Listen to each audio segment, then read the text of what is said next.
मिर्जापुर में Adani power project के खिलाफ धोखाधड़ी का आरोप है। स्थानीय लोग इसका भारी विरोध कर रहे हैं। उत्तर प्रदेश के मिर्जापुर जिले में प्रस्तावित अडानी समूह के 1600 मेगावाट थर्मल पावर प्लांट को लेकर विवाद खड़ा हो गया है। दरदरी खुर्द गांव में बनने वाली इस परियोजना को लेकर स्थानीय ग्रामीणों और पर्यावरण कार्यकर्ताओं ने गंभीर आपत्तियां दर्ज की हैं। 12 अप्रैल 2025 को उत्तर प्रदेश प्रदूषण नियंत्रण बोर्ड द्वारा आयोजित जन सुनवाई में पारदर्शिता की भारी कमी और जन सहभागिता को लेकर सवाल उठाए गए। स्थानीय लोगों का आरोप है कि जन सुनवाई को केवल औपचारिक बनाकर पेश किया गया, जिसमें विरोध की आवाजों को दबाया गया और केवल परियोजना के समर्थकों को ही बोलने का मौका दिया गया। पर्यावरणीय समूह Vindhyan ecology and natural history foundation ने सुनवाई को पूर्व नियोजित बताते हुए कहा कि यह प्रक्रिया पर्यावरण प्रभाव आकलन EIA अधिसूचना 2006 के प्रावधानों का उल्लंघन करती है। नियमों के अनुसार प्रभावित समुदायों की सक्रिय भागीदारी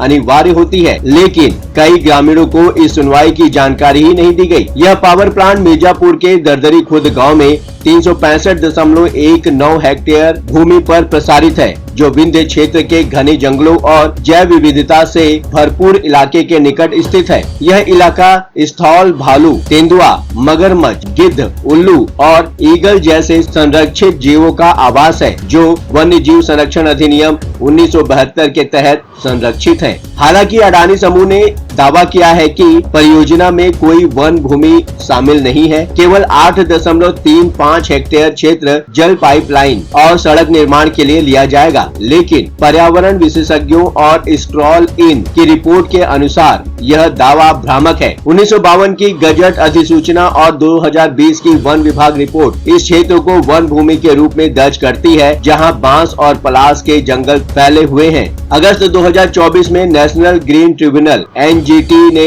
इस परियोजना के पर्यावरणीय प्रभावों पर स्वतः संज्ञान लेते हुए उत्तर प्रदेश सरकार, केंद्र सरकार और अडानी समूह को नोटिस जारी किया। फरवरी 2025 में एक याचिका की सुनवाई के दौरान आरोप लगाए गए कि अडानी समूह ने बिना वैध पर्यावरण मंजूरी के निर्माण कार्य शुरू कर दिया और भारी मशीनरी से जंगल को समतल कर दिया गया। परियोजना को हर वर्ष 6.4 मिलियन टन कोयले की आवश्यकता होगी, जिसकी आपूर्ति सिंगरौली, मध्य प्रदेश से होगी। कोयला आधारित इस संयंत्र के लिए बड़ी मात्रा में पानी की जरूरत होगी, जिससे मिर्जापुर जैसे जल संकट ग्रस्त क्षेत्र में खेती और पीने के पानी पर सीधा असर पड़ने की आशंका जताई गई है। स्थानीय ग्रामीणों ने यह भी आरोप लगाए हैं कि कंपनी ने भूमि अधिग्रहण में धोखाधड़ी की है। टाउन टू अर्थ की 2013 की रिपोर्ट के अनुसार कई किसानों ने दावा किया था कि अडानी समूह ने उनकी जमीन धोखे से अधिग्रहण की। यह विवाद अब भी बरकरार है और लोगों में अपने आजीविका को लेकर गहरी चिंता है। यह पहला मौका नहीं है जब मिर्जापुर में थर्मल पावर प्रोजेक्ट विवादों में आया हो। 2011 में वेल्सपन एनर्जी को इसी स्थान पर 1320 मेगावाट पावर प्लांट के लिए मंजूरी मिली थी, लेकिन 2016 में NGT ने उस मंजूरी को गलत और अधूरी जानकारी के आधार पर रद्द कर दिया था। इस बार की स्थिति कुछ अलग नहीं है। स्थानीय विधायक रामशंकर सिंह पटेल ने जन सुनवाई में इस परियोजना को विकास और रोजगार का वाहक बताया, लेकिन विंध्य बचाओ आंदोलन जैसे संगठनों ने इसे दीर्घकालीन पर्यावरणीय नुकसान की चेतावनी दी है। मार्च 2025 में द रिपोर्ट्स कलेक्टिव ने खुलासा किया कि राजस्थान और महाराष्ट्र में बीजेपी सरकारों ने अडानी समूह के पक्ष में विशेष टेंडर जारी किए। मिर्जापुर में भी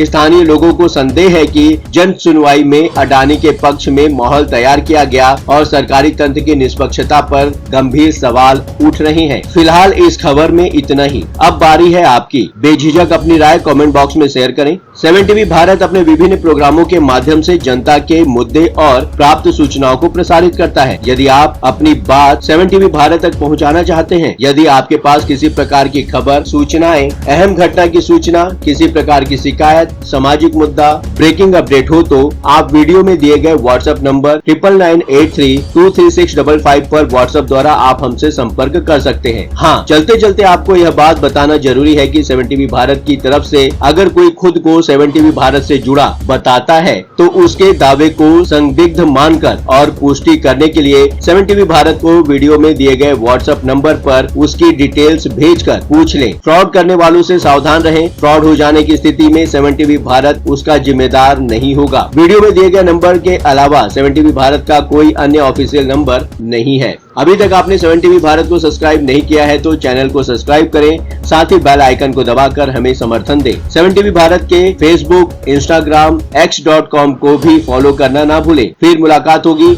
लगातार खबरों के लिए बने रहिए 7 टीवी भारत के साथ।